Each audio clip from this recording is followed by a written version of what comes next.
নমঃ পার্বতীপতে হর হর মহাদেব। আমি স্বপ্না, আর আমি আজকে বৃহৎ শিব মহাপুরাণের সপ্তদশ অধ্যায়ের গণেশের জন্ম, মুণ্ডভস্ম এবং গজাননের প্রথম পাঠ, দ্বিতীয় পাঠ এবং তৃতীয় পাঠ করতে চলেছি। তো তোমরা সকলে চলে এসো বৃহৎ শিব মহাপুরাণের মধুর বাণী শ্রবণ করতে।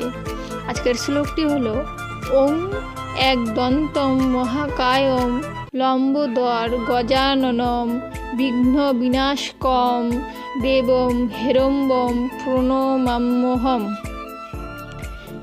শ্লোকটির অনুবাদ হলো, ঋষিগণ কহিলেন, ওহে মুনিসুত, তুমি ধন্য কৃত হও যে নিশ্চিত। এক্ষুনি জিজ্ঞাসা করি গণেশ কেমনে সর্বজন পূজ্য হন শাস্ত্রের বিধানে। তার আবির্ভাব কথা করহ বর্ণন, কিসের কারণে তিনি হন গজানন। ঋষিদের বাক্য শুনি কহে সুতবর, সকল প্রশ্নের আমি দিব যে উত্তর। ব্যাসদেব মুখে যাহা করেছি শ্রবণ, সে সকল যথাযথ করিব বর্ণন। একদিন জন্মমাতা কৈলাস ঈশ্বরী, শঙ্করের সম্বন্ধী কহে ওহে ত্রিপুরারি। জগৎ সংসারে যে বা পুত্রহীন হয়, সেই জন কভুক্রিয়া অধিকারী নয়। অতএব মম বাক্য করহ শ্রবণ, পুত্রবান হও তুমি এই আকিঞ্চন। দেবীর এতেক বাক্য করিয়া শ্রবণ, মিষ্টি ভাষে কহে তারে দেব পঞ্চানন।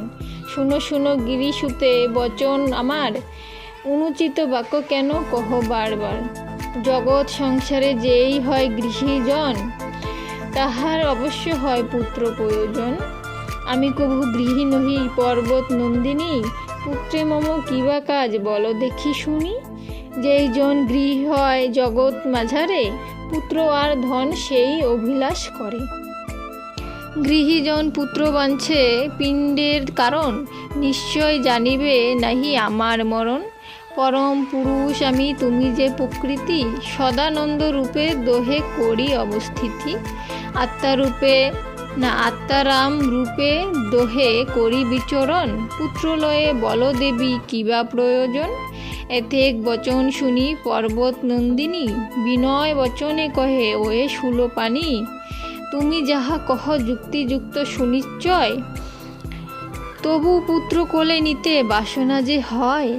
অপত্য জনম দাও আমার উদরে, যোগ তেজি আমি তারে পালিব সাদরে। পুত্রলয়ে সদা আমি করিব পালন, যোগী হয়ে তুমি সদা কর বিচরণ।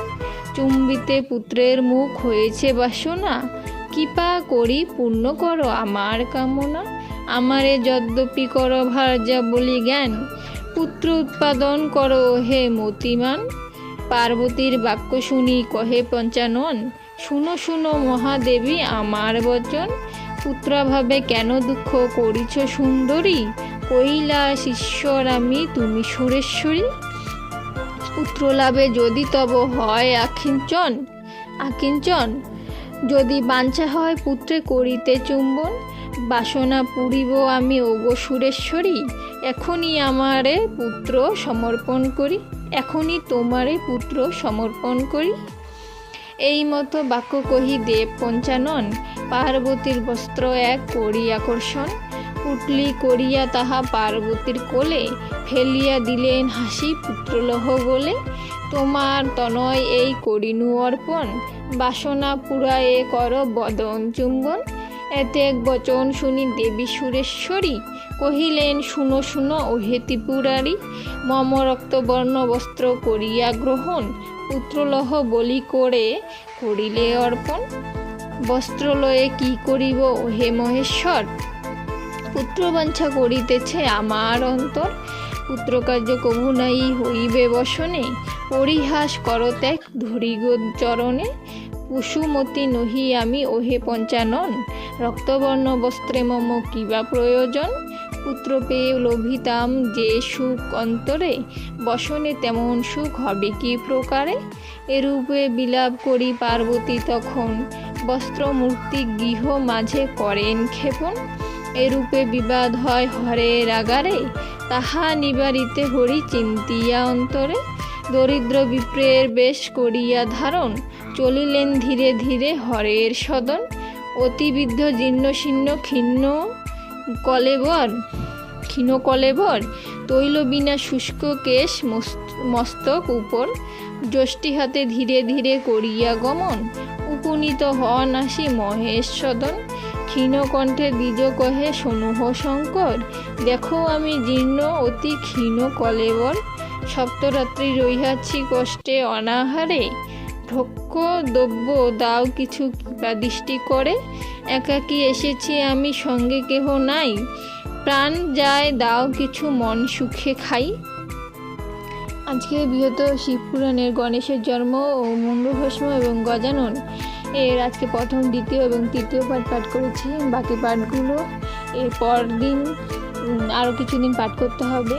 তো আজকের এই গণেশের জন্ম মুন্ডভস্ম এবং গজানন এই পাঠটা এই শ্লোকটা পাঠ করে আমার খুব খুব ভালো লাগতেছে। তো সকলে অবশ্যই চেষ্টা করবেন বৃহৎ শিবপুরাণের এই মধুর বাণী শ্রবণ করার এবং বৃহৎ শিবপুরাণ পাঠ করার। আজকে এখানেই সমাপ্ত করছি। সকলে ভালো থাকবেন। ধন্যবাদ।